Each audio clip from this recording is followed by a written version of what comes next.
Hi guys, Miss Sasha here. I'm back to read another story. This is one of my favorites I actually just found, and it's not just for you. It is for your mom and dad too. So make sure you guys are cuddling up and all listening together, okay? It's called Bruce Moose and the What Ifs.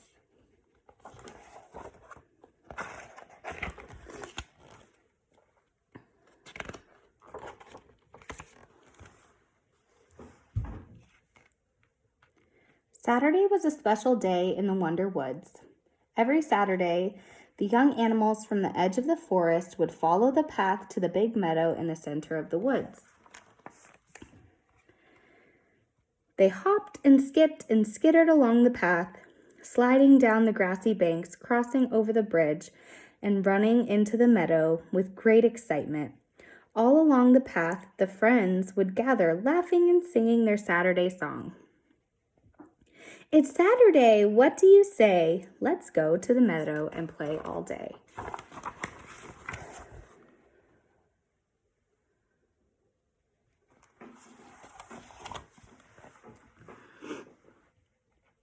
One sunny Saturday, Buford Bear crawled out of his den and lumbered down the path.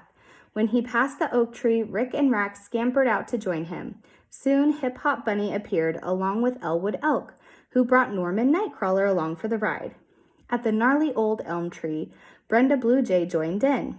Then, out of nowhere, Shirl Squirrel zipped past, racing circles around all her friends. But when the happy group at last came to the point in the road, which was next to the pond near the trees where Bruce Moose lived, he was nowhere to be seen.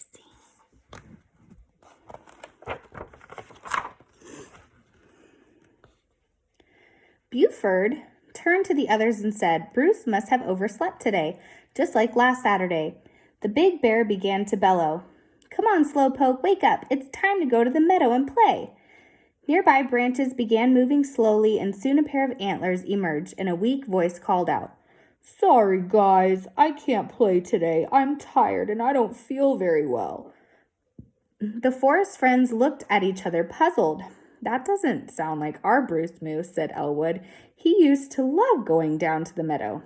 Right? Exclaimed Shirl.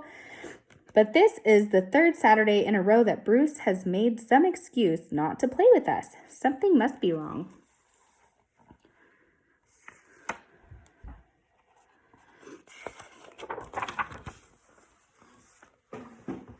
Hip Hop jumped in. Maybe if I make one of my famous funny faces for Bruce, he'll forget what's bothering him and come out to play.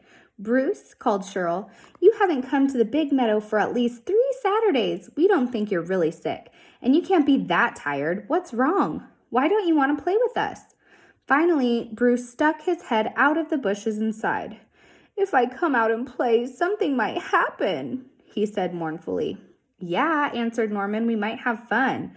Norman laughed at his joke, but Bruce did not join him. I meant something bad might happen, said Bruce. Like what?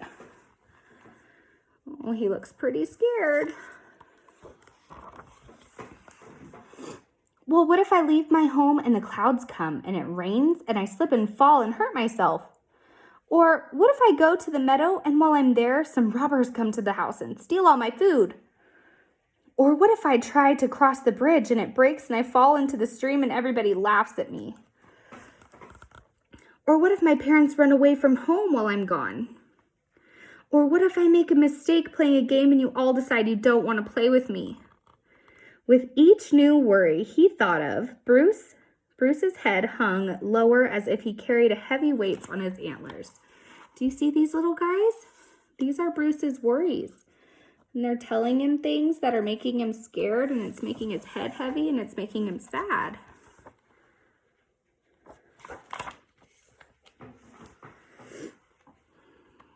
Before Bruce could name another what if, Brenda Blue Jay blurted out, I know what's wrong with Bruce. She flew to a little branch next to Bruce's worried face, looked straight into his big brown moose eyes, and said, You've got a serious case of the what ifs. You're letting those little guys boss you around and tell you what to do. What's a what if? Asked Bruce. Brenda explained. A what if is a tiny imaginary creature that makes you think of all the bad things that might happen if you do something Sometimes it's called a worry. Everybody has what ifs, but most of the time they stay little and harmless. But if you listen to your what ifs, though, they get stronger and heavier.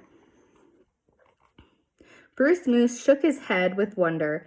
His what ifs clung tightly to his antlers. If you listen to the what ifs long enough, you'll be too scared to do anything at all. They'll make your head hurt, they'll upset your stomach, ruin your sleep, and take away your energy. You'll just stay at home and worry about all the terrible, awful, horrible things that might happen. That does not sound good.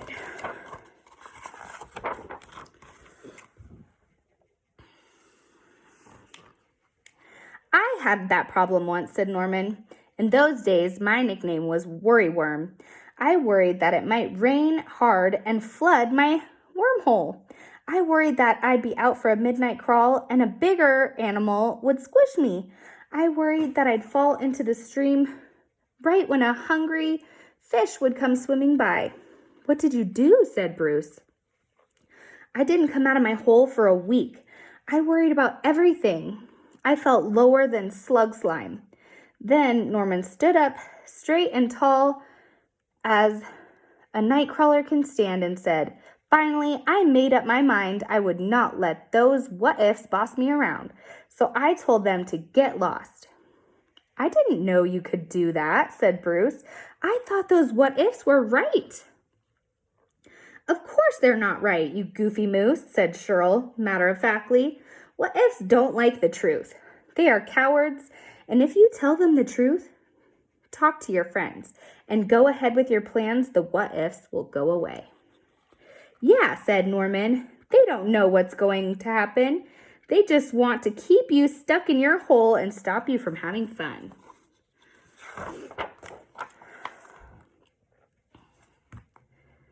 Elwood hadn't said anything for a while.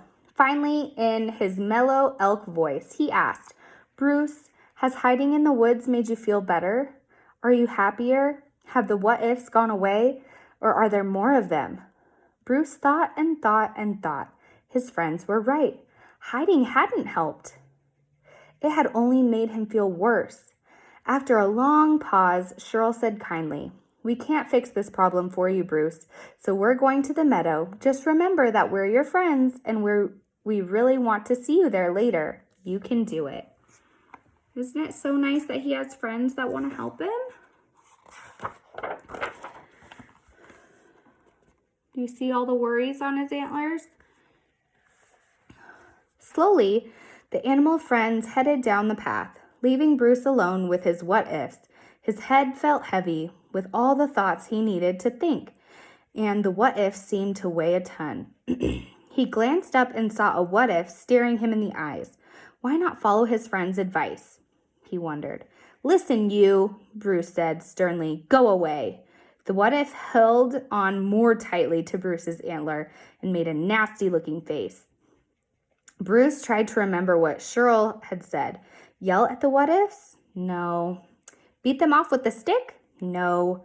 Tell them the truth? Yes. Yes, that's it.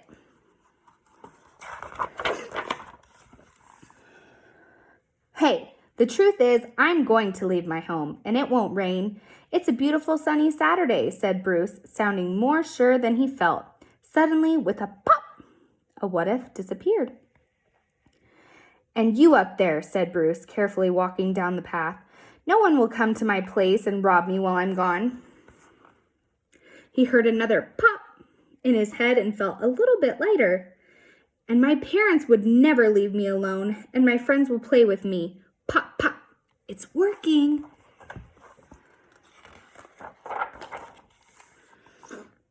When he got to the bridge by the meadow stream, Bruce had only one what-if left. It didn't want to let him go. He thought he could hear it whispering in his ear, You'll never get across the bridge. It's going to break. Give up. Go home. But instead of listening, Bruce said in his deepest moose voice, You're just plain wrong. If I cross that bridge all the time, and I will again today. As the last what-if disappeared, Bruce lifted his head proudly and marched over the bridge and into the meadow where his friends were waiting for him. All day he stayed and played tag, hide and go seek. his very favorite game, Duck, Duck, Moose. Though the what-ifs tried to bother Bruce a few more times, he only had to tell them the truth to make them disappear. And that Saturday, and all the Saturdays to follow, were once again Bruce's favorite day in the Wonder Woods.